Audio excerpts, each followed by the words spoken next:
So why is nobody talking about Chris Olave this time around after he was everybody's favorite sleeper a year ago? This is the Fantasy Sports Boss with another video for you. Make sure you hit that subscribe button.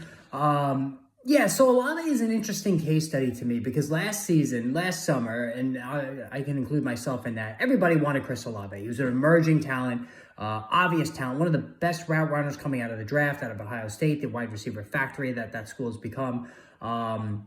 And after seeing what Derek Carr was able to accomplish with Devontae Adams at the end of his tenure with the Las Vegas Raiders, the assumption was he was going to lean very heavily on Olave, throughout the course of last season. So the expectations were extremely high. He was an early round draft pick for a reason. And, there was some very positive, optimistic predictions regarding where the numbers were ultimately going to reside when it came to Chris Olave. I'm just pulling up his numbers now. But overall last season, it was a sizable disappointment, all right? So not only did Olave miss a game down the stretch of the season with an ankle injury, 87 catches, 1,123 yards, and 5 touchdowns. Now, the yardage was good. 1,123 yards, that's nothing to turn your nose up against. But 87 catches, definitely on the light side. We expected 90 plus.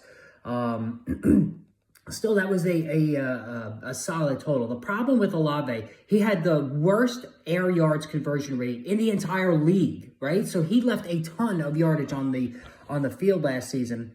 And some of that had to do with Carr unable to get the ball down the field. Derek Carr is an aging player, aging quarterback. Arm strength looks like it's not as good as it once was. He had a lot of trouble connecting with Olave, even on the intermediate routes as well. So this was something that really contributed to the numbers coming in below expectations.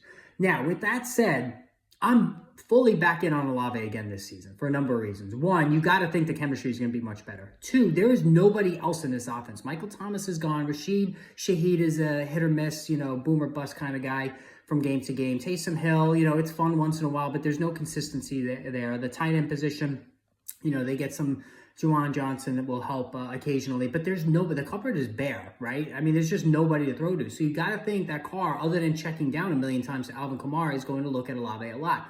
And they're going to scheme with the new offensive coordinator in place here. Pete Carmichael was replaced by Clint Kubiak. You think that they're almost assuredly going to dial up some easier receptions for Olave.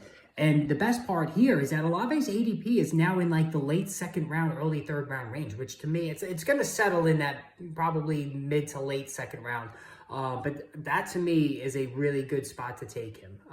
Right now, he's on that like second, third round turnaround, which I think is a really good spot to take him. I still believe in the upside. He's 23, one of the best route runners in the NFL, instant separation, uber athletic. There's everything that you like with Olave still residing in that player. So go out and get him. Trust that the numbers are going to flow much more freely this season. You're going to have a superstar wide receiver on your hands. Guys, hit that subscribe button. Let me know what you think of the video, and more videos coming soon.